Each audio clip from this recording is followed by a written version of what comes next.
کوي وروره ما ورته ویلې ډاکټر صاحب په دا ګوډه کې مې درد دی ښه ده ویل اپنډکس دې دی نس یې 3 واره راله څیرلې 3 واره ګنډلی دی د کور خراب شو 3 واره ګنډلی دی او 3 واره سیللی دا بیا ولي ها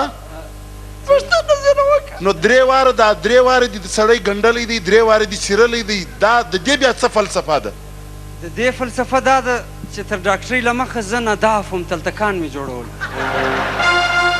بس ما چې ول هغه پنډ ګول بالښت نه دی ما چې ول هغه راته پروت دی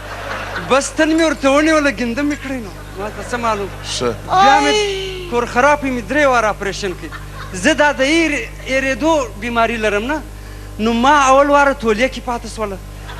چې اپریشن دی په نس کې تولیه او په نس کې تولیه پاته سوه دویم واره چې مې اپریشن کړلی کمپاوډر څه شي کې پاته سو د نرس لپسټیک او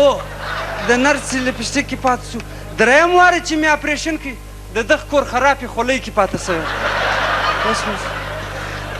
زما نس نسو تیار بیوټي پارلر یې راځه جوړ کړي ولې هغه ټایم پیس د چابي والا ګړۍ دې ویره سو چې ما په نس کې ده دا ټایم پیس بیا څه چکر دی هغه نه ده هغه ګړۍ چابي ورکړې په پیشلمي سړی راویښوي په روژه کې اپریشن راوکړې هغه ګړۍ زما په نس کې پاتې سوې ده ورور هغه نو زه پیشلمي ټچ په روډ روان یم خلک وایي کاکو ګنټۍ بجاوی سایکل دې چیرې دی هغه ګلۍ کوچنیان ګرده راته وایي چاچا ټایم پیس ښه دا کیسه ده یار هغه ټایم پیس له ما ورک کړو هغه ستا په نس کې پاتې شوی راوینېسته چې اپریشن یې کړو راوینېسه ولاک